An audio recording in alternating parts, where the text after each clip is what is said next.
Welcome to the show. Today's idea in one line. AI is no longer just helping managers, it is starting to replace the coordination layer itself.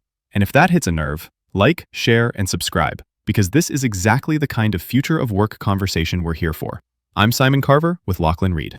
And mate, the phrase coordination layer is the bit people need to stare at for a second. For years, the corporate setup was a big old pyramid. Executives up top making calls, specialists and frontline staff doing the work down below, and in the middle, a heap of managers translating, nudging, chasing, smoothing things over. They were the human routers. Strategy came down, status went up, problems went sideways. Bit like a switchboard operator, except with PowerPoints and calendar invites instead of patch cables. Human routers is the phrase I can't shake because it sounds unglamorous, but it's brutally accurate. The job was often decomposition. Take one executive goal, break it into tasks, assign owners, monitor progress, escalate blockers, then turn the mess back into a deck that says green, yellow, or red. And when software starts doing the decomposition itself, inside project management tools, ticketing systems, reporting engines, workflow platforms, the company starts asking a pretty cold question. Why does this loop still need so many humans? Yeah, and that's not sci-fi now. We're talking about what people call agentic AI. Not just a chatbot spitting out words, but systems that can actually take action inside workflows, schedule the meeting, update the ticket, flag the delay, pull the metrics, draft the report, chase the handoff, escalate when a dependency slips. If your whole day as a manager was built around that friction, then once the friction disappears, well, even a kangaroo could trip over where this is headed. Let me try to say it back, and you tell me if I'm oversimplifying. This is not all managers vanish. It's more specific than that. The parts of management built around relaying information, status meetings, spreadsheets, update calls, resource coordination, progress reports, those are being audited by software first because they are repetitive, measurable, and expensive. Spot on. And audited is the sharp word there. Not just automated, audited. Because the software doesn't merely help, it exposes how much of the work was administrative relay. That's the awkward bit. Plenty of organizations have said for ages, our people are our greatest asset, then spent thousands of salaries on folks manually pushing updates between teams. Once AI can do that in real time, faster and cheaper, the CFO starts circling the middle of the org chart like a magpie eyeing off your chips. And there's a strange emotional twist here. Companies will present this as modernization, cleaner workflows, better visibility, fewer bottlenecks, which may be true. But for the person in the middle, it can feel like the floorboards are being removed under the exact skills they were rewarded for. Not leadership in the grand sense, not vision, not coaching at their best, but the day-to-day proof of usefulness. I'm the one who keeps everyone aligned. Okay, what happens when the software keeps everyone aligned? That's the whole burr under the saddle, isn't it? If AI can schedule, track, escalate, report, and coordinate faster than people, what's left for the average manager to do? And I reckon the honest answer is less than many organizations currently pay for. Not nothing. Less. Fewer coordinators, fewer reporting layers, fewer admin relays.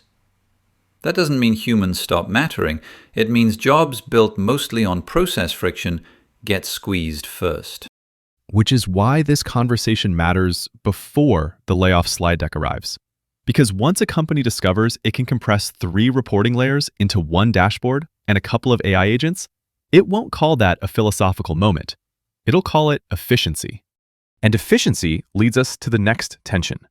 A lot of what managers used to do under the banner of supervision is now becoming algorithmic oversight. Quarterly reviews, KPI tracking, utilization reporting, compliance monitoring, those were periodic snapshots. AI can now synthesize continuous telemetry, Git commits, workflow completion rates, Slack activity, ticket closure times, customer interactions, quality signals, system usage patterns, operational delays. The review is no longer quarterly. In a sense, it never stops. Never stops. That's the phrase that sticks. Because on a spreadsheet, that sounds tidy. Objective analytics, real-time coaching, data-driven optimization, beaut little corporate slogans. But for workers, constant measurement can feel less like support and more like being watched by a boss who never blinks. Trust changes, autonomy changes, anxiety changes. A human manager might read context into a rough week. An algorithm just sees a dip in output and throws a flag. Right, and this is where I want to push a little. Some people listening will say, hold on, Simon, plenty of human managers were inconsistent, biased, political, exhausted. Isn't a cleaner data trail better than vibes? And honestly, sometimes, yes. Some workers may prefer metrics to managerial mood swings. But a cleaner data trail is not the same thing as wiser judgment. Exactly. Data can tell you someone closed fewer tickets this week. It can't automatically tell you they were mentoring a new hire, diffusing a conflict, or stopping a bad decision from rolling downhill. That's the trap. We count what's easy to count, then pretend that's the whole paddock. And once execs believe the dashboard is reality, culture gets flattened into numbers.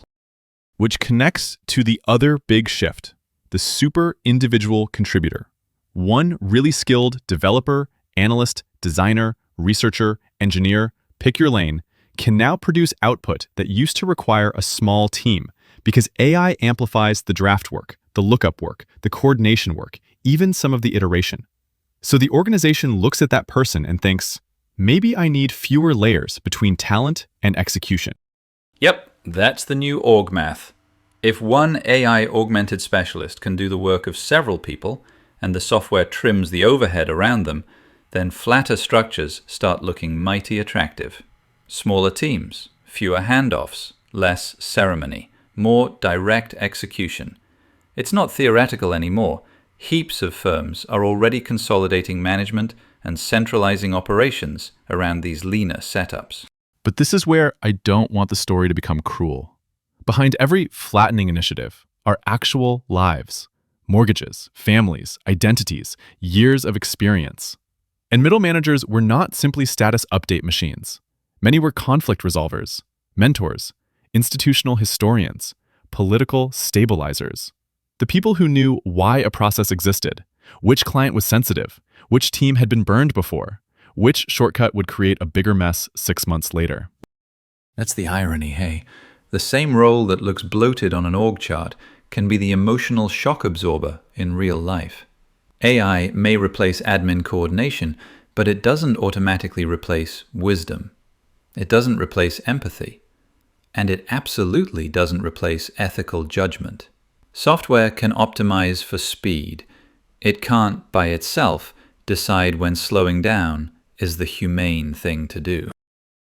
So maybe the better question isn't, do managers survive? Maybe it's, which parts of leadership are still unmistakably human? My guess is the survivors become something different.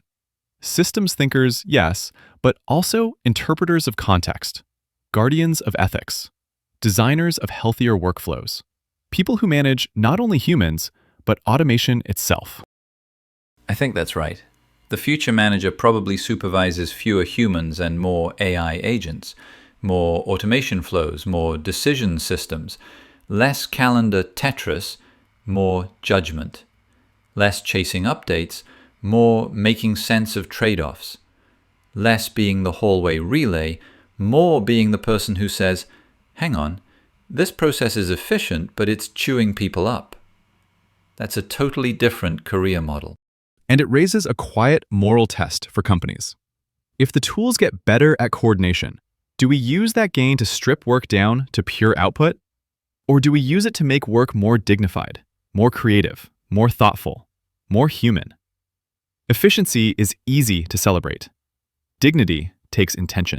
Yeah, the future of work can't become a place where humans are only valued when the software breaks. That'd be crook.